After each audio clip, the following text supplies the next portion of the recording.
આજે આપણે કાચી કેરીનું વઘારી બનાવીશું। તો તેના માટે આપણે આવી કાચી કેરી લીધી છે, તેને આપણે છોલી દઈશું। બસ આ રીતે છોલી દેવાની। આપણે આ રીતે મોટા કટકા કરી લઈશું। કટકા મોટા જ રાખવાના છે અને જેટલી કેરી છે એટલો આપણે ગોળ લેવાનો છે। હવે આપણે એક પેન લઈશું, તેમાં 2 ચમચી જેટલું આપણે તેલ લઈશું।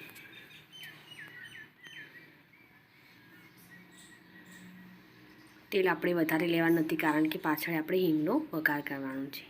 તો પહેલાં આપણે એમાં રાઈ એડ કરીશું, જીરું એડ કરીશું, પછી તેમાં લવિંગ એડ કરીશું,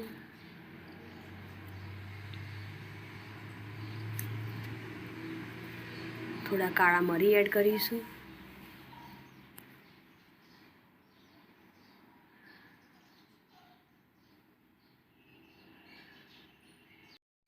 પછી એમાં આપણે તજના 2 ટુકડા એડ કરીશું,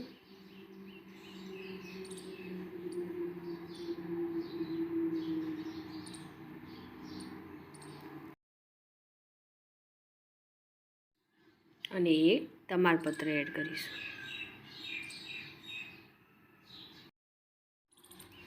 થોડી એવી હળદર એડ કરીશું,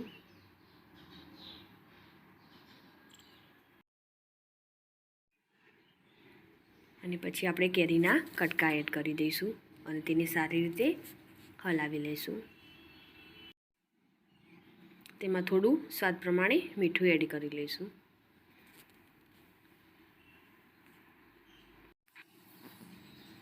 હવે આપણે તેને થોડીવાર માટે થવા દઈશું। તેના ઉપર આપણે ઢાંકણ મૂકી દઈશું। 2 મિનિટ થઈ ગઈ છે। હવે આપણે તેને ચેક કરી લઈશું કે કેરીના કટકા થઈ ગયા છે। તો આપણા કેરીના કટકા એવા સરસ એવા થઈ ગયા છે। તો હવે આપણે તેમાં ગોળ એડ કરી દઈશું અને તેને સારી રીતે મિક્સ કરી લઈશું।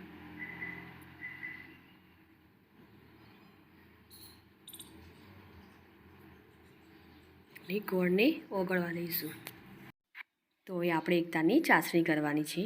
તો એકતાની ચાસણી આપણી થઈ ગઈ છે। હવે આપણે ગેસની ફ્લેમ બંધ કરી દઈશું અને ઠંડુ થવા દઈશું, અને પછી એમાં આપણે મસાલા એડ કરીશું। તો પહેલાં આપણે આચાર મસાલો એડ કરીશું, લાલ મરચું પાવડર એડ કરીશું,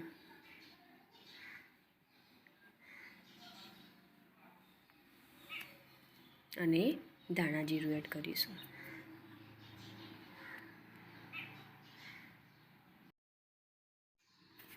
સરસ રીતે આપણે આ રીતે મિક્સ કરી લઈશું અને થોડું એને ઠંડુ થવા દઈશું, અને પછી એમાં આપણે હિંગનો વઘાર એડ કરીશું। તેલ ગરમ કરીને તેમાં થોડી હિંગ એડ કરીને તેને થોડી સારી રીતે થવા દઈશું, અને પછી તે આપણે અંદર એડ કરી દઈશું।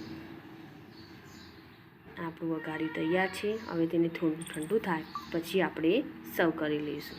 તો તૈયાર છે આપણું કાચી કેરીનું વઘારી।